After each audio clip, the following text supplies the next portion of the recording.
আমরা বিভৎস কিছু মানুষের থাবা দেখতে পাচ্ছি। আমার মায়ের ইজ্জতের উপরে আমি এই থাবা দেখছি, মানুষের জীবনের উপরে এই থাবা দেখছি, জনগণের সম্পদের উপরে এই থাবা দেখছি।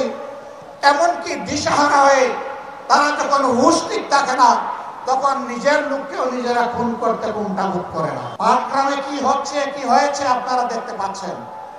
আর শুধু পাটগ্রাম নয়, সারা বাংলাদেশকে এখন পাটগ্রাম বানিয়ে ফেলছে একদম। এই অবস্থায় সুষ্ঠু নির্বাচনের কল্পনাও করা যায় না। সুষ্ঠু নির্বাচনের জন্য কতগুলো মৌলিক সংস্কার অবশ্যই করতে হবে। আমরা সেই সংস্কারগুলোর কথা বলেছি। আমরা ওই সংস্কারও আদায় করে ছাড়বো এবং সুষ্ঠু নির্বাচনও আমরা ইনশাআল্লাহ আদায় করে ছাড়বো। কার্যত দুপুর 2টা থেকেই এই আয়োজন চলছে। প্রখর রোদের মধ্যে চামড়া পুড়িয়ে আপনারা কিন্তু জনসভার স্থল ত্যাগ করেন নাই। আপনারা বসে আছেন। আমি বিশ্বাস করি আজকে আপনারা এসেছিলেন আমাকে দেখার জন্য নয়, আপনারা এসেছিলেন একজন জীবন্ত শহীদকে দেখার জন্য।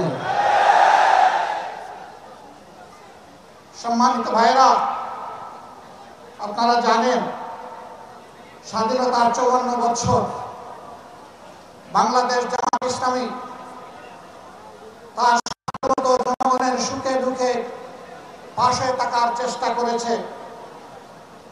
জনগণের প্রত্যেকটি ন্যায় অনুগ্রহ দাবি আদায়ের জন্য সমান তালে ঘরে বাইরে লড়াই করেছে।